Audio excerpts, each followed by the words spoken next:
Queridos irmãos, queridas irmãs, bom dia! Hoje, 28 de agosto, segunda-feira da 11ª semana do Tempo Comum. Chegando aí já, faltando alguns dias para terminar o nosso mês de agosto. E ontem eu falava no domingo que esse mês de agosto foi o mês das vocações, um mês vocacional. Eu espero que você tenha rezado por todas as vocações da nossa igreja. Se não rezou, ainda dá tempo, né, de consagrarmos ao Senhor e de pedirmos santas e numerosas vocações. Vocações à vida matrimonial que gerem filhos santos, gerem vocações santas, né? Porque as vocações nascem das famílias.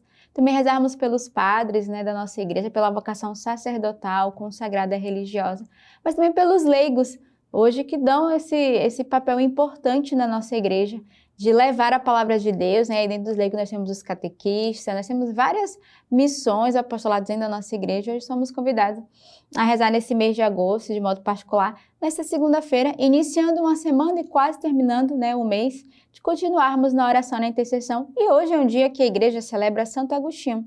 Então, o quanto que Santa Mônica, sua mãe, rezou incessantemente para que este homem se convertesse. Então, esse mês de agosto, somos convidados a rezarmos incessantemente pelas vocações, mas também para aqueles que estão distantes do Senhor, para aqueles que não conhecem a sua palavra, que não fizeram a experiência, né, com Cristo, que possam fazer essa experiência e possam se converter, né? Santo Agostinho, com tudo que viveu, foi um homem santo, capaz de tornar um verdadeiro anunciador da sua palavra. Então, todos nós também temos chance ainda, né? Somos convidados a entrar nesse caminho de santidade e de conversão. A primeira leitura de hoje ela é retirada do livro dos Tessalonicenses. Paulo, Silvano e Timóteo, a igreja de Tessalônica, em Deus Pai e no Senhor Jesus Cristo.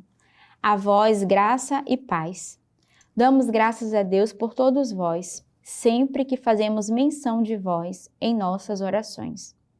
É que recordamos sem cessar, aos olhos de Deus nosso Pai, a atividade de vossa fé, o esforço da vossa caridade e a perseverança da vossa esperança em nosso Senhor Jesus Cristo.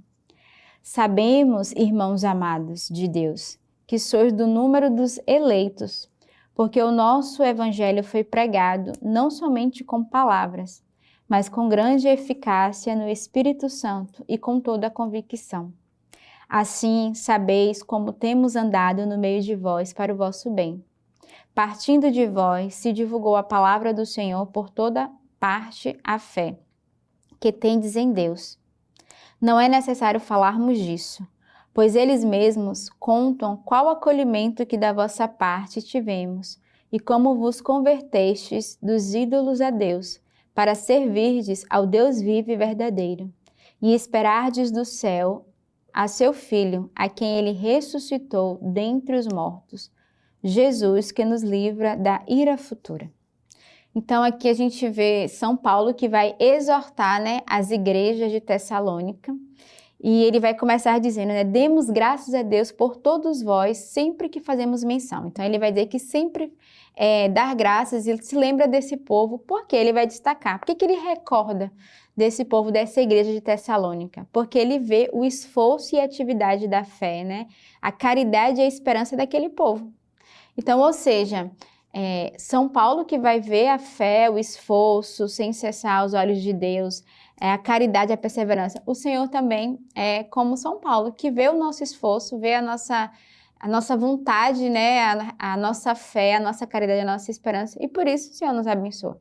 Então, que neste dia o Senhor nos dê a graça de ser como esse povo de Tessalônica, que na nossa atividade da fé, no nosso esforço da caridade e da perseverança, o Senhor possa também nos abençoar. E ele vai dizer, sabemos que vocês sois do número dos eleitos. Então eles reconhecem que aquele povo é um povo eleito e escolhido pelo Senhor. O Senhor também quer reconhecer hoje aqueles que se designam a servir o Senhor e que estão dispostos a dar a sua vida.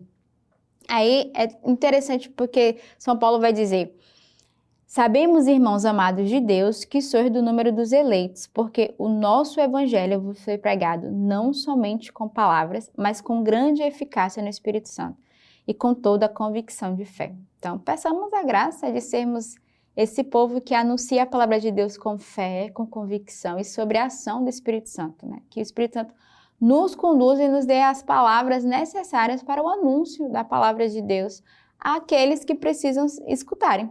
Então, hoje somos convidados a sermos como esse povo de Tessalônica, que prega, né, incessantemente com o coração, mas, sobretudo, com a vida no Espírito. O salmo de hoje é o Salmo 149. Aleluia, cantai ao Senhor um cântico novo.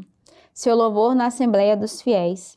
Alegre-se Israel com aquele que o fez. Os filhos de Sião festejam o seu rei.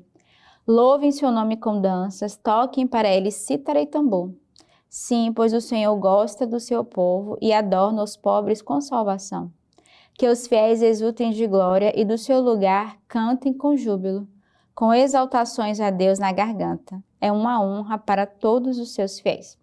Então, aleluia, cantemos um cântico ao Senhor, um cântico de gratidão. Iniciando a semana, nada melhor do que começarmos a nossa semana agradecendo a Deus, louvando, e também terminarmos o nosso mês bendizendo ao Senhor por tudo que foi vivido, por todo o cuidado e proteção de Deus.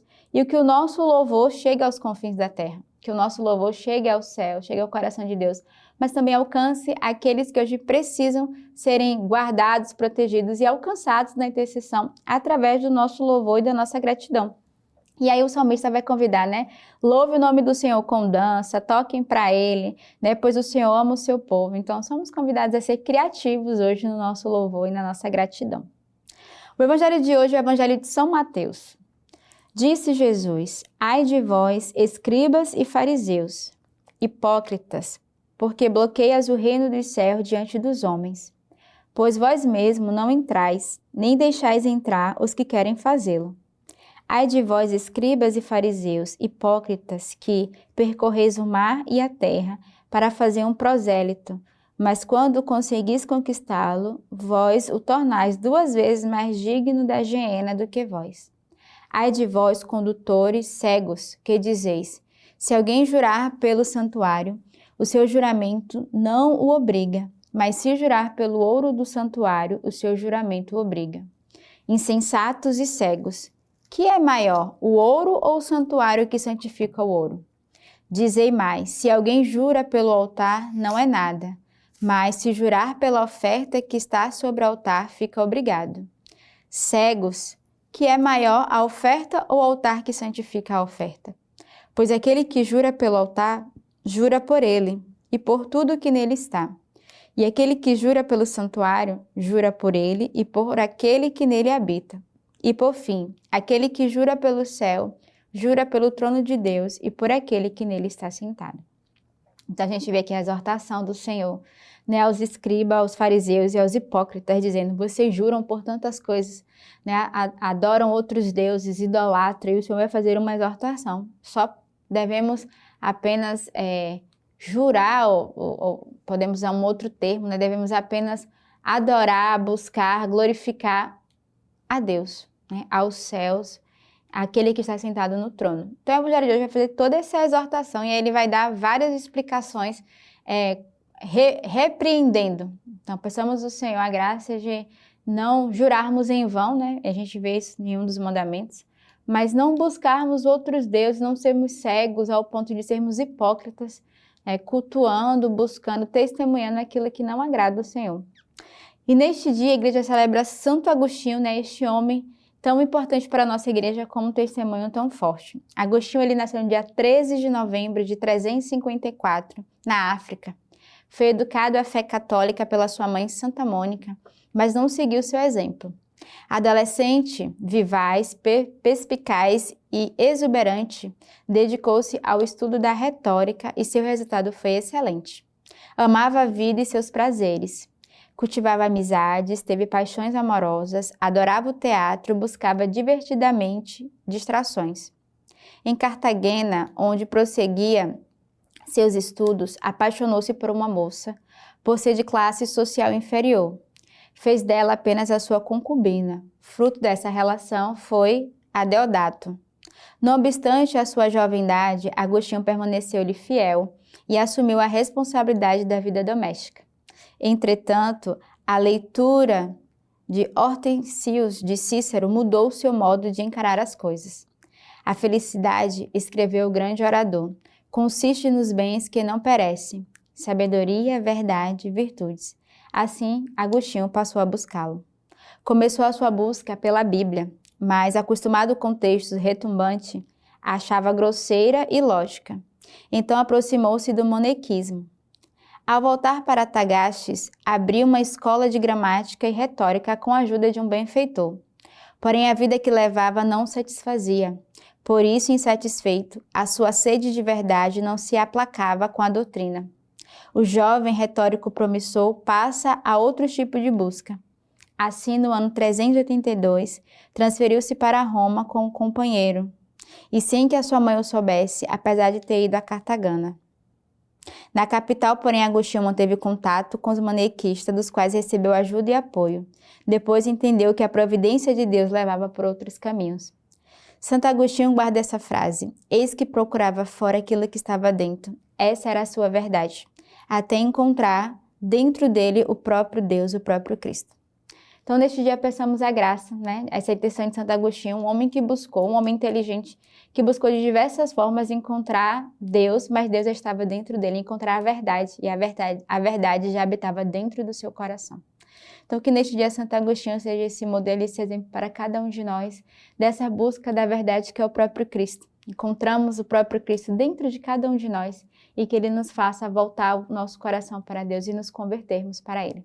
Então, neste início de semana, tenhamos uma bela segunda-feira e que Deus os abençoe.